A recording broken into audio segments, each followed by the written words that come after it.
ආයිබෝවන් cooking හට්ටෙල්ගේ YouTube channel එකට අදත් ඔයාලව ආදරෙන් පිළිගන්නවා. අද මම ඔයාලට අරගෙන ආවේ රසම රස වඩේ රෙසිපි එකක්. හැබැයි මේ පරිප්පු වඩේ නෑ නෙමෙයි. මේ ගෝවා වඩේ. ඉතින් අපි බලමුද හරිම රසට මේ ගෝවා වඩේ එක හදාගන්නේ කොහොමද කියලා. මම දැන් ඔයාලට පෙන්නන්න මම මේ වඩේ එක හදාගත්තේ කොහොමද කියලා.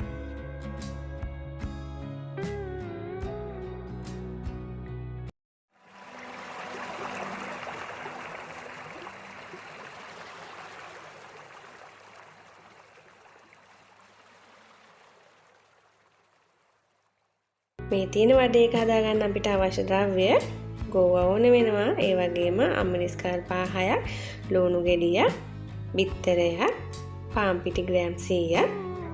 මේ දේවල් තමයි අපිට අවශ්‍ය වෙන්නේ.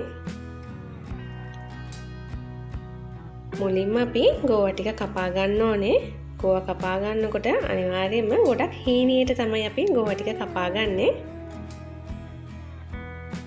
හීනියට කපා ගත්තාම වඩේ එක අපිට අතින් හදාගන්න ගොඩක් ලේසි.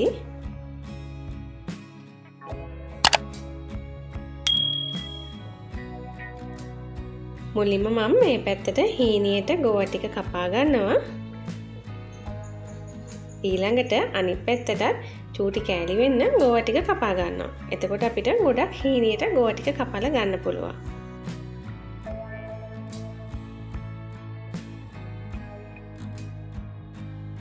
ඊළඟට අපිට ඕන වෙන ලුණු ගෙඩියයි අමරිස් ටිකයි හීනියට කපා ගන්න ඕනේ. මම මුලින්ම ලුණු ගෙඩිය හීනියට කපා ගන්නවා.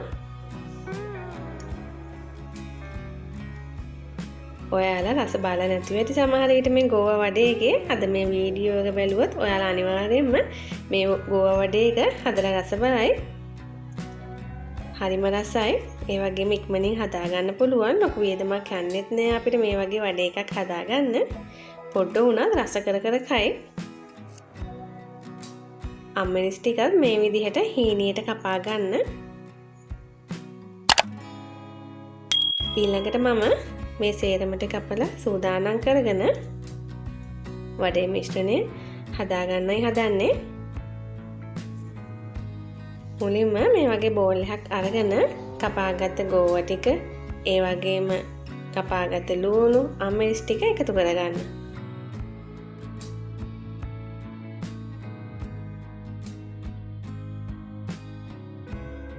ඊළඟට මම මේකට රස අනුව ලුණු කුඩු ස්වල්පෙකුයි කෑලි මිරිස් ටිකකුයි එකතු කරගන්නවා.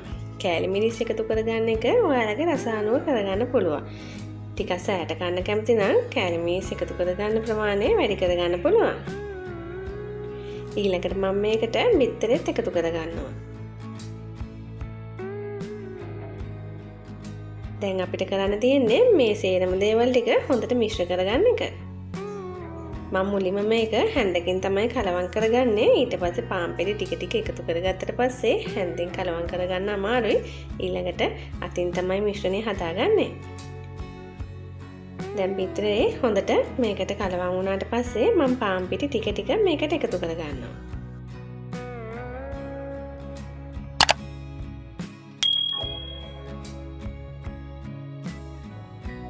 පාන් පිටි එකපාර එකතු කරගන්න එපා. සමහරක් වෙලාවට පාන් පිටි අපිට අඩුවෙන් අවශ්‍ය වෙන වෙලාවලුත් තියෙනවා. එතකොට ටික ටික එකතු කරගත්තට පස්සේ අපිට ගානට පදමට අනා ගන්න පුළුවන්.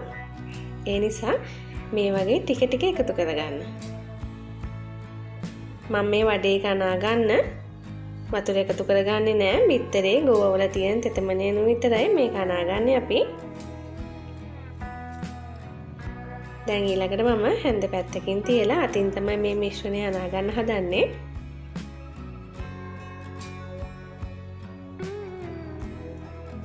චුට්ටක් අතේ ඇලෙන ස්වභාවයක් වෙනවා. එහෙම තමයි පදම.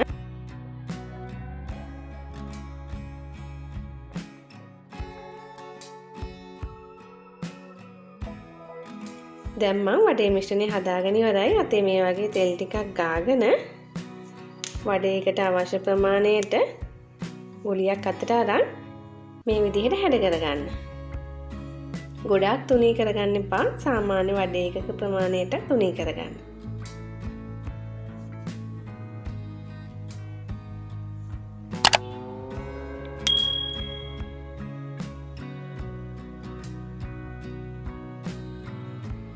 හරිම ලේසියෙන් මේ වඩේ එක හදාගන්න පුළුවන්. මම තව එකක් හදාගන්න හැටි ඔයාලට පෙන්නන්නම්.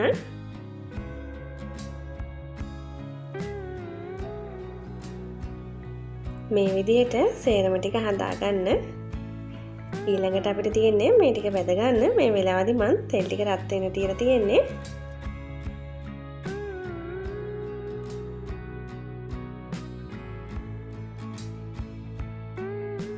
මේ වගේ හොඳට රත් වෙච්ච තෙල් එකට අපි හදාගත්ත වඩේ ටික එකතු කරලා හොඳට බැද ගන්න. එක පැත්තක් හොඳට බැදුනට පස්සේ අනිත් පැත්ත හරවලා අනිත් පැත්තත් හොඳට බැද ගන්න.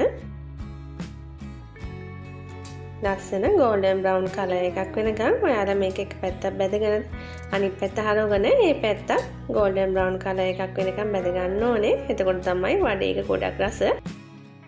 දැන් මම මේ වෙලාවේදී මේක අනිත් පැත්ත හරවලා වැද ගන්නවා. හරිම රසයි. ගොඩක් ඉක්මනින් මේ වඩේ එක හදා ගන්න පුළුවන්.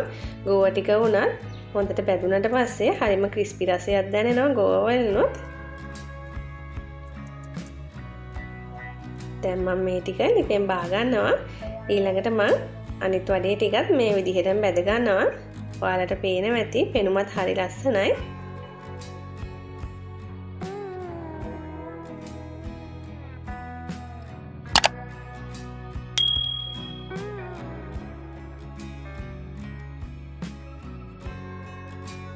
හැමදාම හදන පරිප්පු වඩේක නැතුව වෙනසකටත් එක්ක මේ වගේ ගෝවා වලින් මේ ගෝවා වඩේ එක හදලා try කරලා බලන්න. ඔයාලට වෙනස දැනේවි. හරිම රසයි. උණු උණුවෙම කනකොට කර කර ගාලා රසට හැපෙනවා. හරිම ඉක්මනින් හදා ගන්න පුළුවන්. ඉතින් මම මේ ගෝවා වඩේ ටික හදාගෙනත් ඉවරයි. මට බොහොම පොඩි වෙලාවයි මේ වඩේ ටික හදාගන්න ගියේ. ඔයාලා රස බලන්න. තේ වෙලාවට උණු උණුවෙම රස බලන්න. ඔයාලට මේක හරිය ඉක්මනින්ම හදාගන්න පුළුවන්. ඉතින් ආරාධනා කරනවා මේ වගේ වීඩියෝ බලන්න දිගටම අපිත් එක්ක එකතු වෙලා ඉන්න කියලා. අපිව තාම subscribe කරලා නැත්නම් මේ වගේ වීඩියෝ බලන්න අපිව subscribe කරලා අපිත් එක්ක දිගටම එකතු වෙලා ඉන්න. මේ වීඩියෝ එක කොහොමද කියලා කමෙන්ට් එකක් දාන්න අමතක කරන්න එපා. ඒ වගේම මේ වීඩියෝ එකට ඔයාලා කැමති නම් like එකකුත් තියන්න. ඔයාලට මේ වීඩියෝ එක වැදගත් වුණා නම් යාළුවන්ට බලන්න ෂෙයා කරන්න. ඔයාලා හැමෝටම සුබ දවසක්.